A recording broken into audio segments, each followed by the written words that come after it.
So, about 4 years ago, I was visiting family in Colorado and I was in the back of a car that my parents were driving and I dozed off to sleep.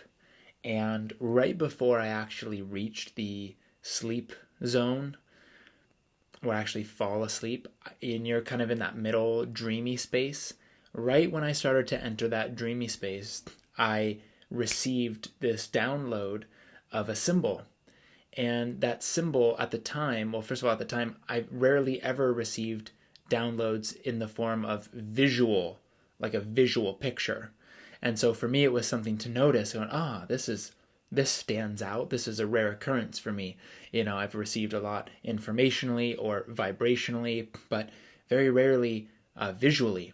So I received this image bright as day in my mind, and I kind of come out of my meditation slash sleep, and it feels very important. So I go inside as soon as we pull up, and I draw the symbol.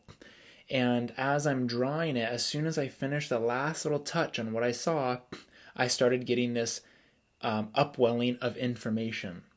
And the information was a combination of what I have absorbed and studied, a lot of it from the Bashar material, the Asasani material, a lot of it from many other channels of the planet, and books and insights and experiences. So everything that I've kind of physically experienced, it started to assimilate and organize in a very specific way that just made sense to me, just clicked, and I started really just automatic writing. And then there was information that was coming through that felt brand new, or was a brand new way of seeing some of these ideas and concepts that I was putting together. And so I got into this state where I was writing faster than I could keep up with my own mind. And I'm writing, and I realized after I finished, about 20 minutes later, I just outlined a 6-week course. And that was my first online course that I put out. And that course was called IIST, the Institute of Integrated Self-Training. And I ended up creating a 100-page workbook and doing 6 weeks of coursework, and created a program with 35, I think we did a couple rounds, maybe we had over 50 people join and go through this material. Now, why do I say that? Because what sparked that flow of information was this symbol that I mentioned. And the symbol showed up again because as soon as I could form that symbol, I knew it was important, and it gave me this permission and allowed me to choose to experience a certain state of being where I can just enter flow and enter the channeling space and bring through information in an organized way that works for me to act on my highest excitement. And that's what I did. About a year later, I looked at the 6 kind of principles and I said, this doesn't feel complete to me. It feels like there's more, but I couldn't in that moment. I didn't feel like I knew what the more was. And so I kind of just let it go and continued to act on my excitement. And we were doing retreats in different parts of the world. I was doing leadership retreats, and I was doing a leadership retreat in Ireland where I was working with a friend of mine, Dusty Staub, founder of Staub Leadership, a multi-million-dollar consulting company that teaches companies how to live from the heart and lead from the heart. And he owns another company called EQIQ. And we were doing some work together in Ireland, and I'm walking downtown. And this is all connected, just wait for it. I was walking downtown, and I was thinking about the image, and all of a sudden, boom, it all came to me again. It all came to me. And I had the question answered to the question that I asked about a year before that, which was, there's more to this. These 6 parts. I think there's more to this. And I started getting this flood of information, and I went to the closest coffee shop and again got into that channeling state and wrote out 13 different principles. Now, 13 in the tarot tradition, which dates back to ancient Atlantis apparently, is representative of the death card, death symbolizing transformation. So 13 is the number of transformation. And I wrote down these 13 principles of consciousness, or as I called the 13 relationships. And when I wrote that through, I realized, this is connected to the 6 because the 6 were in there, but there was this additional 7 that emerged. And I finally realized, this is what that download initially a year back was all about, or at that time, I think it was actually a couple years back, was all about. And so I put out another program called the 13, which now we're in our third iteration of, and we've had close to 80 people go through the 13. And we've done retreats in different parts of the world with that program. And so what was the symbol? And what does that have to do with channeling and ShaKa? Well, as I started to investigate the symbol further, I went to a one-on-one channeling session with Bashar. Now, if you don't know Bashar is a Essassani extraterrestrial being, an extraterrestrial from the planet called Essassani. And he works with Daryl Anka, who is the human, a friend of mine, Daryl, who channels Bashar. And he's been channeling Bashar for over 35 years. And Bashar has done things like, predict 9/11. He didn't say this is exactly what's going to happen, but he said around this time period there will be some sort of, quote, terrorist attack, and it happened. And he's been preparing us for this 2020 experience for all of 2019. He called 2020 the eye of the storm, right? That we need to prepare for it because there's going to be a lot of change and transformation. And he's also teaching people how to create free energy devices, and they're actually proving the science right, and they're making progress in it. And so from my experience of Bashar, he's been one of the most genuine and authentic and accurate channels that when I put the information to work in my life when I was 21 and I discovered the information, it completely changed my life. I mean, completely. I dropped out of college, I followed my excitement, and I started traveling the world, and everything changed for me when I started putting the information, not worrying about is it real or not, but putting the information into practice. So in this one-on-one session with Bashar, it was myself, Ashley, my partner, and Bashar, or Daryl channeling Bashar. And I asked, so this symbol, what is this symbol all about? And I showed him the symbol. And he said, well, it's a combination symbol, but really the essence of it is to allow you to open up and get into that channeling state. And I started to inquire about, well, where did the symbol come from, my own higher mind?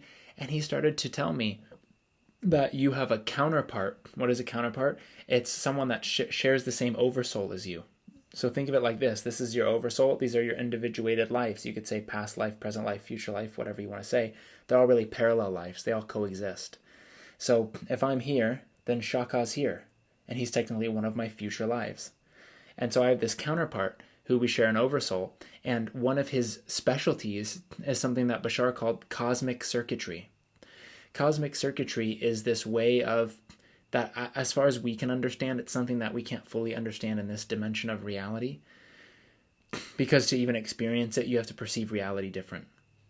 And we're just not as expanded in our consciousness as they are at this time, which is not good or bad, it's just what is. So imagine shapes and fractals that can be played like an instrument that include vibration, sound, shapes, and fractal representations of energy that someone can actually create and direct to induce certain effects, whether on a collective or on an individual. So what that might look like is helping someone open up parts of their DNA to remember more of who they are, to remember more of their total being, their past, parallel, future lives, these sort of things, an activation in a sense. And that's one of his specialties. And what he told me, he said, when he creates one of these circuits, he broadcasts the circuit to all of his to his incarnational line, to his past and future self. So it's like a broadcast, and he called it a multi-incarnational project, where these symbols get broadcasted that contain a certain frequency that then allow that person to elevate and expand themselves. So it's a multi-generational upliftment project. And in fact, the symbol's right here on my neck because I ended up putting it into a stone. And everyone that goes through the 13 program gets one of these pendants because it represents the transformation that they experience. So moving forward, when I started to learn that, I said, so what's his name? And Bashar just paused and paused and paused. And then all of a sudden, my alarm went off on my phone because I wanted to tune into ShaKa. I wanted to channel ShaKa. What was his name? How can I? Well, give me a permission slip, a process to connect with the energy. Is there a name I can use? And he just waits and waits. And then my alarm goes off as if he was waiting for it. And it's a song. And he goes, use that song. That's the vibration. And the song, the name of the song was Silk. Now this is going to tie into some stuff in a second here. Silk. I didn't necessarily like the song because it was my alarm and I've associated with waking up and this and that. So, but I noticed the word silk. Fast forward, and I start receiving more symbols. I was then I found another Essassani channel, one of my good friends now, Tyler, who channels a being called Ryok, which Bashar has, validated. Ryok is now going to be helping you and channeling through Tyler, and he helps mainly with the hybridization agenda, the hybrid children, and just the overall upliftment. And he's really good at giving processes and techniques to, become more of yourself, let go of what doesn't serve you. So I've done maybe 5 or 6 sessions with Ryok. And in our session, we were talking about my counterpart, and he brought through this symbol, and this symbol's now in my background, but this is one of the symbols that ShaKa has broadcasted to me. Let me put it here 1 second. This is another symbol. And there's about 3 or 4 more symbols that I've received. But the symbol that when I asked Tyler, I said, okay, so I don't have a name. Will you give me a name? And Tyler said, that's for him to give you. And I said, okay, can you give me a symbol to connect to him? And this symbol represents more of my own higher mind. So he offered a symbol that was more specific to that being. And that symbol was a circle like this with 8 little circles within it. And he said that represents a similar vibration to the spider. 8 eyes, but then wrapped in the 9th, which represents spirit, immaculate perception. 8, infinite perception within the 9th. And that's going to represent you and your higher mind, and it's going to represent his vibration to tune into. So you can use that. And then since I started to realize, oh, this is very similar. So he's very connected to the energy of the spider. And I'm, at that time, deathly afraid of spiders. And I realized also at that time that when I would talk about that counterpart, spiders would always show up in my reality. I remember one time I was on the porch and I was like, man, I can't wait to learn more about this guide. And and I put my hat on, I feel something on my head. I pull my hat off and this spider just drops right out of my hat. And I go, oh my God, right in that moment. So now I'm sitting there with this symbol with 8 eyes connected to the energy of the spider. And he says, here's a song you could sing to yourself that's really silly that will also tune you into his vibration. And it was the Itsy Bitsy Spider song. So now I have a alarm that went off. That's silk. I have this image with 8 eyes, 8 circles like a spider, and then the Itsy Bitsy Spider song. Using all this, and I'm feeling it right now, using all of this to really connect to his energy. So then I realized, well, if I'm afraid of spiders and his energy represents the spider, I need to integrate that fear. I need to let go of that fear. And so my goal, months before I started channeling my guide, was to hold a tarantula representing this, I'm not afraid, and I can integrate with this being, which is what I want to do with the extraterrestrial. How can I do that with an extraterrestrial if I can't do it with a spider, So fast forward a little bit. I start working with some practices that Tyler gives me to tune in, to use the symbol, to meditate on the symbol, to bring that energy into my body, to really use my imagination to connect with this being. And I start to get into these states where I'm just really automatic writing. And that was the first form of channeling for me. So it just came through automatic writing on. And I wrote down, I asked him a question, and then I would get a response, what's your name? And it said ShaKa. My name is ShaKa, or I am ShaKa. And so later I took that to Tyler. I said, so is his name ShaKa? He goes, well, it's not necessarily his name, but it's a vibration that works for you, and that's also been offered from him. It's kind of a co-creation between you both, but it more represents the vibration of Shaktya, like ShaKa, Shaktya, because that's a lot of his energy, is to shock you, in a sense, to becoming more of yourself, to remembering who you are. So to, shock you by bringing up some fear, bringing up some darkness, so you can transform it and know more deeply who you really are by that experience, by the contrast. And so once I start really connecting, I decide, okay, well, and I start talking to Ryoka, I say, okay, well, would he desire to channel through me? And Ryoka said, yes, absolutely. He desires to channel through you. That's would be a very exciting and fruitful experience for you both. So in that moment, I said, yes, I'm going to do it. And I signed up with Tyler for a 2-month channeling course. And about, 2 months, about, 8 weeks in, or maybe about 6 weeks in, I started not to be able to sleep. And I could only dream for maybe about an hour to 2 hours a night. And that happened for 2 weeks straight. So I'm not sleeping and I'm anxious. All of my fears coming up, all of the beliefs that, when you think you've dealt with a belief and it comes back up, there's always another layer. So it was as if I'm revisiting all of my deepest, darkest fears. Am I crazy? Am I insane? Am I going to die? I'm not supported by life. There's lack. I'm letting people down. I'm a failure. I'm an imposter. I hate myself. I remember that came up. Am I going to need to be on prescription meds for the rest of my life? I mean, insane thoughts. Over and over for on and off, but pretty mostly on, for 2 weeks. And about a week into it, I had this experience of having a panic attack. In the middle of the night, I woke up and I really couldn't sleep, and I just felt completely out of control, and I was trying to control. That was the big thing for me, was letting go of control. So I was trying to control. I need to go to sleep. I need to not have these thoughts. I need to not be afraid. Control. Long story short, that sent me into a full-blown panic attack that I've never experienced before. And I'm shaking, and I'm cold, and I'm stiff, and my heart's beating, and I'm hyperventilating, and I'm thinking that I'm going to die. Literally, those were my thoughts. Like, oh my God, like, what if I have a heart attack? What if I die?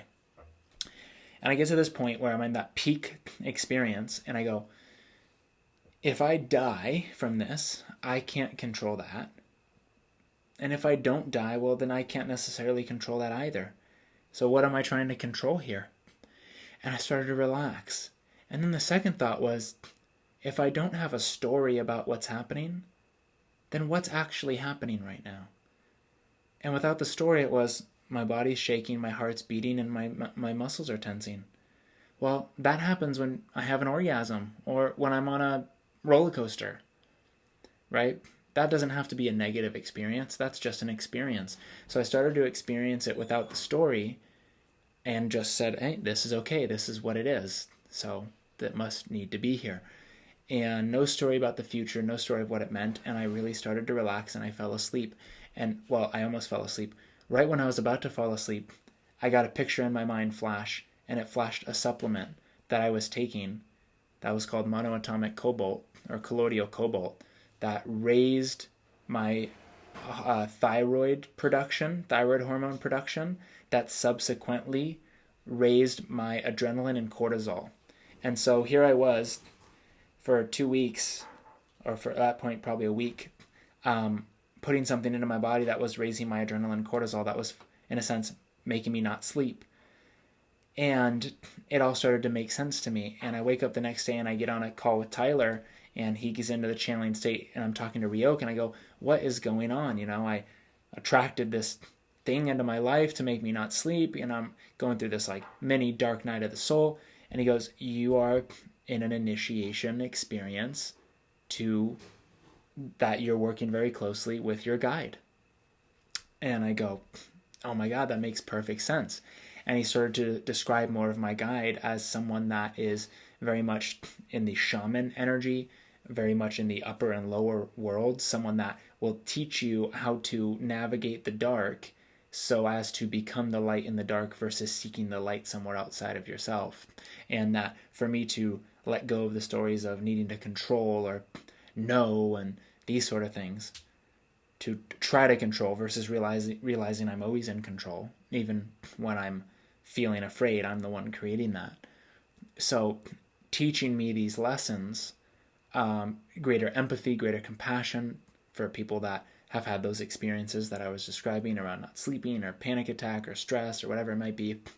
And it was this 2-week period that was probably one of the hardest 2 weeks of my life, honestly. And so after that, once I connected those dots and I started seeing it in a positive way, oh, wow, this is an initiation. What am I learning from this that if I wasn't experiencing this, I wouldn't be learning? And really diving into my shadow and the darkness and going, you know what? Maybe it doesn't have to change. I have no idea what's going to happen in the future, so I'm going to let go of my expectations. Then things really started shifting. A few days later, I was back to a normal sleeping schedule. And about a week after that, or a couple weeks after that, I had my call with Tyler, where we essentially crystallized the connection and channeled ShaKa for the first time. And it was an amazing experience. It came on very naturally. And since then, I've been doing sessions one-on-one, starting to do more group sessions. So I guess the moral of the story, the synchronicity of it all, was I was working with this guide 3 years ago and didn't even know it, getting this symbol and getting information and distilling information and putting it out there. And one more thing I'll say is the last few months, when I've asked for contact with him, every night, there hasn't been one night that I've asked where it hasn't happened. I've woken up in dream state or in that in-between state where I believe there's a spider entering my third eye or exiting my third eye, or some sort of really big spider in the room. So I'll ask to connect. I remember one time I woke up and my eyes were open and it was like I was in a circular dome. It was not my room. And I don't know if that's actually, if I wasn't in my room or not, but that was my experience. I am not in the same room. And I became aware of it. I noticed kind of the fear. I let it be there for a moment. I didn't pull myself out of it. And then I tuned into another presence. And it was like as soon as I looked at the presence, it scurried away like a giant spider. And then I pulled myself out of the dream. So every single night when I go to sleep, I want to have contact with you, ShaKa. And I use the symbol that he's given me and the song. And I really tune in. And I do it from a genuine place. I have the same or very similar recurring experience. I wake up feeling some sort of presence and contact, and it represents itself as a spider.